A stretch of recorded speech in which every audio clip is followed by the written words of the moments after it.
Hey, welcome back to another video. In today's video we have fun imagination exercises. Hold on, I think the lights are so bright. It's better, right? It's less intense. So the first activity we have, I'm gonna read you some descriptive little passages, and what I want you to do, and this is all with your eyes closed, okay? You can have your eyes closed throughout the entire video. What I want you to do is try to tell me what country I'm talking about. So there are going to be various hints throughout the passages, and you have to try to figure them out, okay, which country I'm talking about. So I'm going to take my notes that are in my phone. Okay, so the first country. So you walk up the green grassy path in the rain. The sounds of the rain droplets tapping on your large yellow umbrella. You come at a crossroads. There are two signs. The sign on the left says, "The town with the longest name in the world." And it's called "The place where Tamatea, the man on the big knees who slipped, climbed and swallowed mountains, known as the land eater. He played the flute to his loved one." That's the name of the town. The sign on the right says, "Hobbiton, Hobbiton, Hobbiton." A little kiwi bird is perched up on the signpost, singing a song urging you to make a decision. Will you go left or right? Then you see a pack of sheep slowly wobbling their way towards you, coming from Hobbiton. And so you've made your choice. So with all of the little descriptors I just said, which country am I talking about? I'll give you a little recap. We've got kiwi birds, sheep, Hobbiton, the town with the longest name in the world, green grass. I'll give you 5, 4, 3, 2, 1. New Zealand. The country is New Zealand. Okay. And that long town with the longest name in the world, you should Google that. Because there's like the thing that I said was the translation of what the town name means, basically. Okay. The next one. Are you ready? Are you all ears? Do I have your attention? Okay. Sorry, my nose is itchy. At the world's largest seafood market, shopping for groceries for lunch and dinner. You go home to leave the groceries so you can spend the morning at an immaculately pruned and maintained garden with blooming cherry blossom trees and bonsai trees. You leave the gardens and walk towards the city center, where you see small little shops adorned with kimonos and little keychain shaped, little sushi shaped keychains. Oh, and then thank God you found a 7-Eleven on the corner. You're gonna grab a purple sweet potato for lunch. Which country does this sound like to you? So there's purple sweet potatoes, 7-Elevens, cherry blossom trees.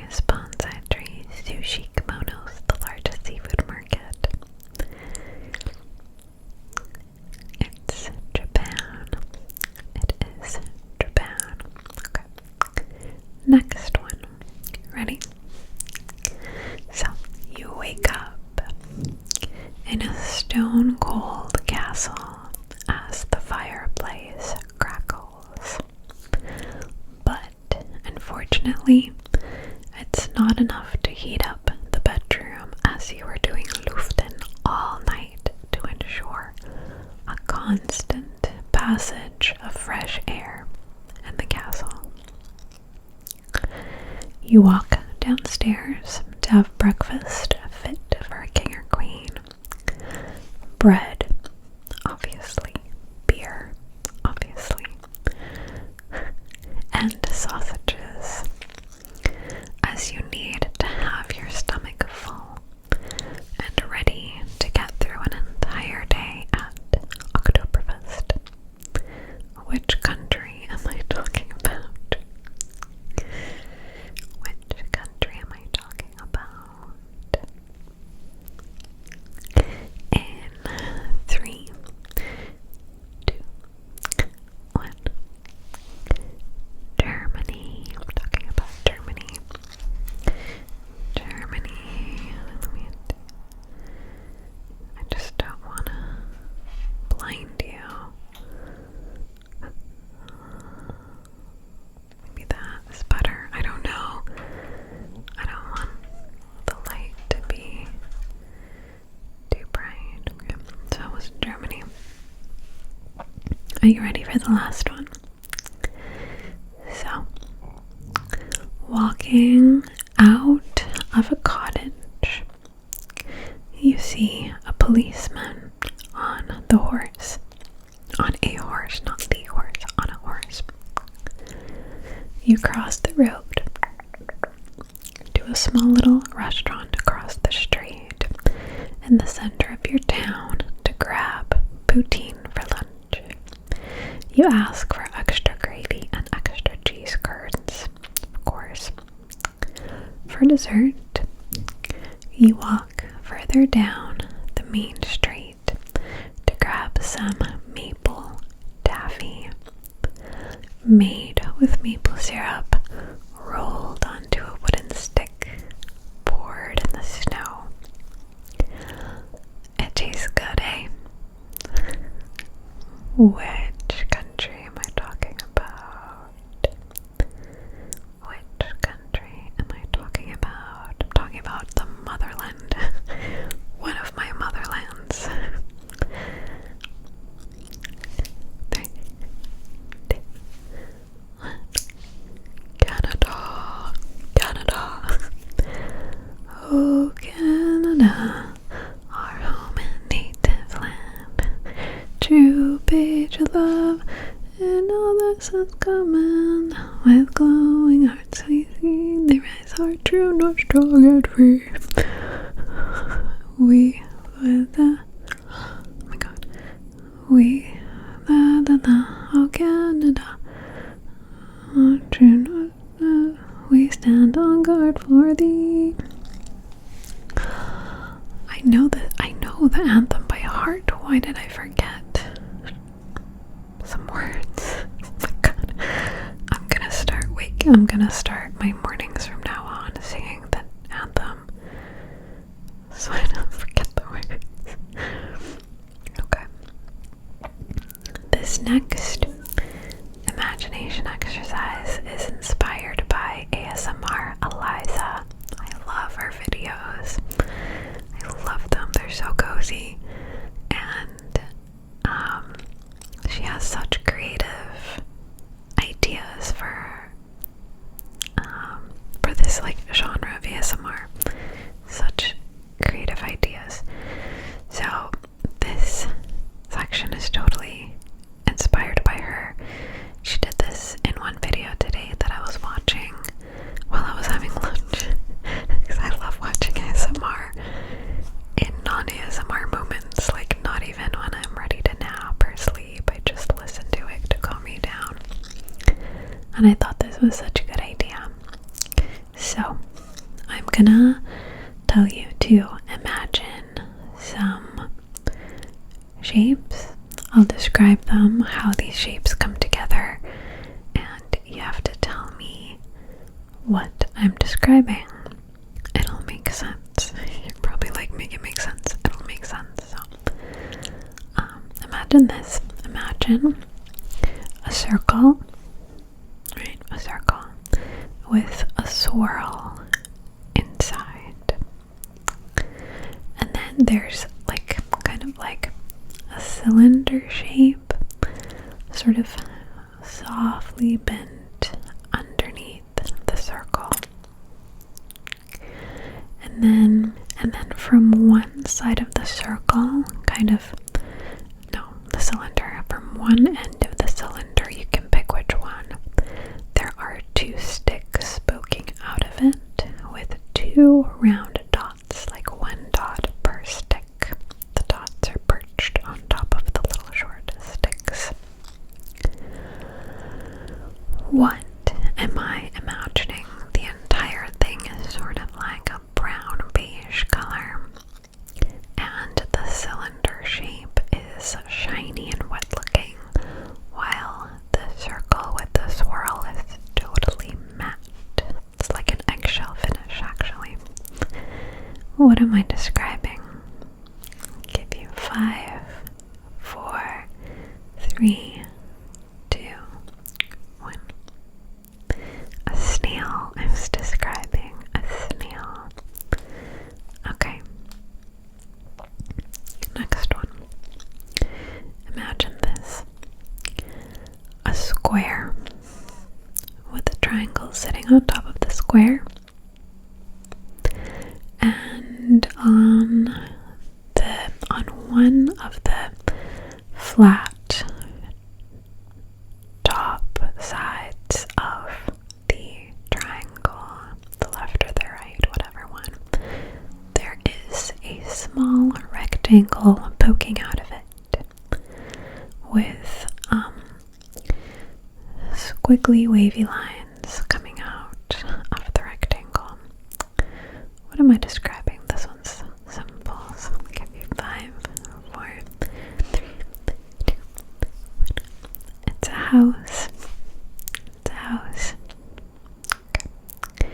The next one, are you ready? Imagine this. A small rectangle.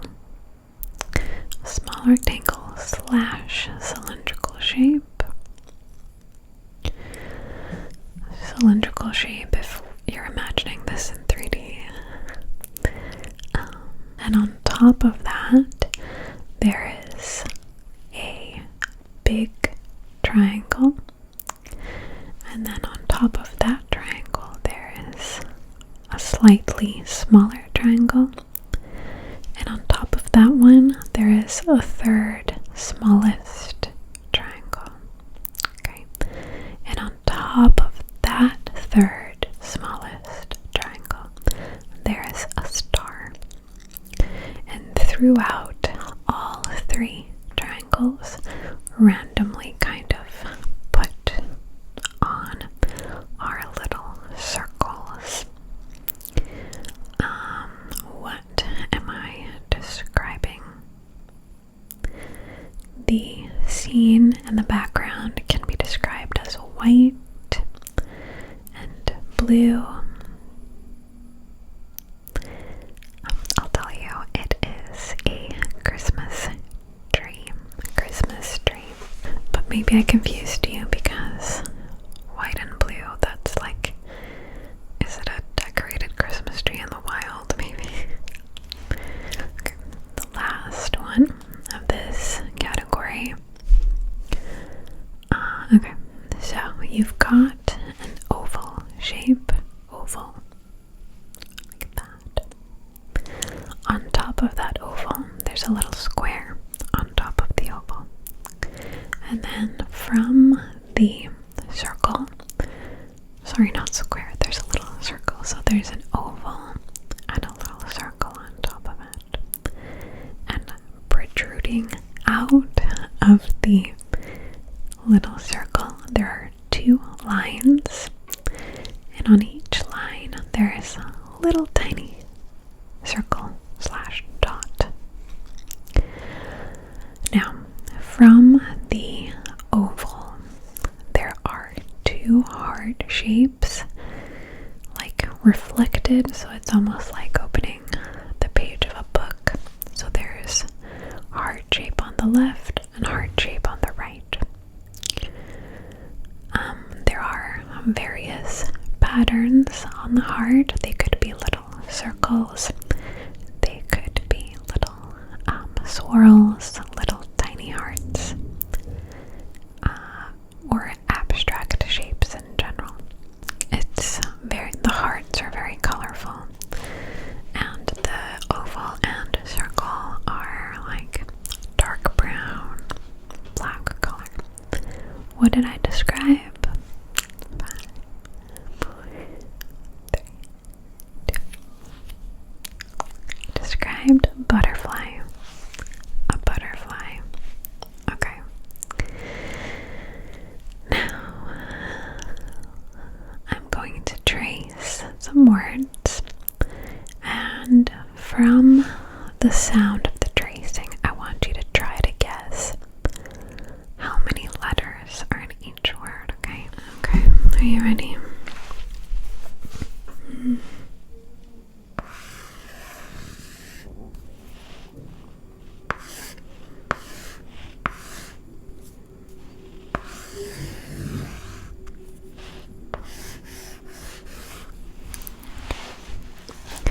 How many letters do you think that word had?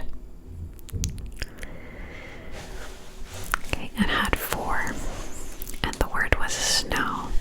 That was 4. Okay, let's do another one.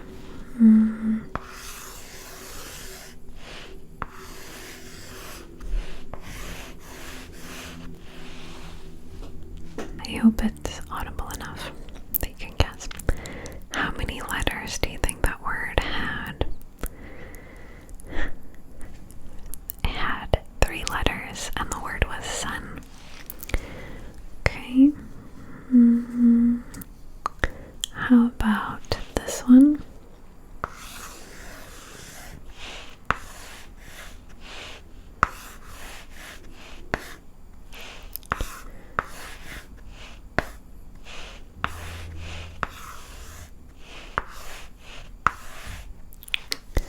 How many letters do you think that word had? That one had 6, and the word is sleepy. Sleepy. Okay, let's do. How about this one?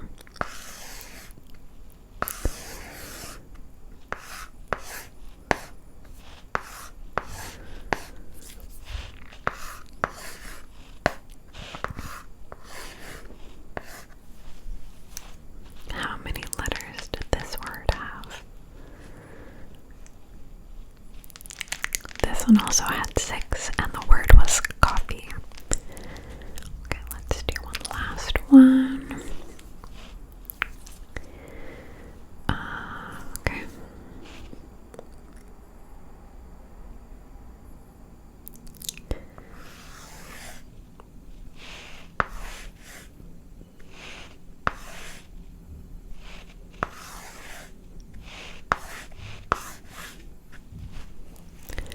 How many letters do you think this one had?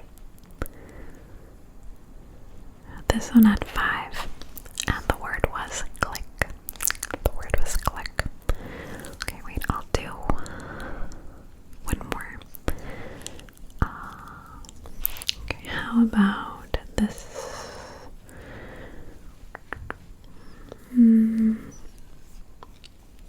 This one.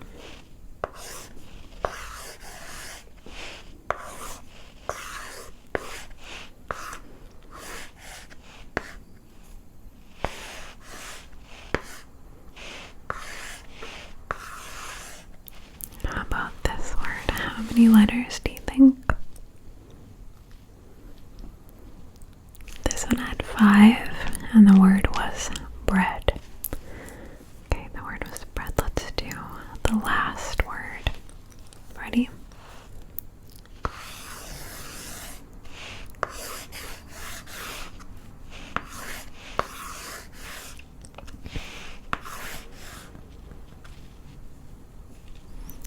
What was that word? Okay, that one had 5 letters, and the word was swirl. Right? S-W-I. Swirl. Okay. Now I'm gonna tell you some sentences, 3 sentences to be exact, and I'm gonna ask you what these sentences all have in common, and let's see if you can guess, okay? So, the first sentence is: Crazy Frederick bought many very exquisite jewels. Crazy Frederick bought many very exquisite jewels. That's the first sentence. The second one: Farmer Jack realized that big yellow quilts were expensive. Farmer Jack realized that big yellow quilts were expensive. Okay. And the third sentence: the quick brown fox jumped over the lazy dog. The quick brown fox jumped over the lazy dog. So what do all 3 of these sentences have in common? Okay, I'm gonna tell you all 3 of these sentences are panagrams, if I remember the word correctly, but basically they're all sentences that have the entire alphabet inside them. So the quick brown fox jumped over the lazy dog has all of the letters inside the sentence, and you might see this sentence on Google Fonts or other websites where there are fonts to purchase or download for free, because it's gonna show you how each letter looks in that font. So it's a good way to display whatever your letter looks like. Okay, and the last section, I want you to tell me what all of these words have in common. Okay, so the first category goes like this: boom, boom, boom, pop, pop, pop, splat, splat, splat, crack, crack, sizzle, sizzle, sizzle, and zap, zap, zap, zap. What do all of these words have in common? All of these words have onomatopoeia, and onomatopoeia is the formation of a word that phonetically describes or like imitates the sound that it's describing. So splat, zap, it sounds like what it's describing, right? Oink, meow. Okay, the next combination of words. Okay, this one's a little bit tricky. Melon, fall, mark, proof. Melon, fall, mark, and proof. I'll give you a hint, a helpful hint. All of these words are compound words. Okay? So, being given that information, can you complete the word that goes in front of melon, in front of fall, in front of mark, and in front of proof? It's the same one word for all of them. So it's melon,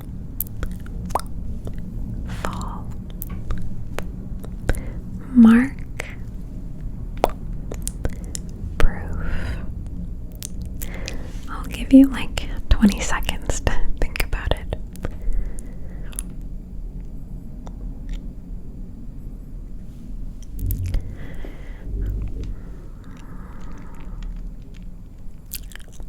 Do you need some help?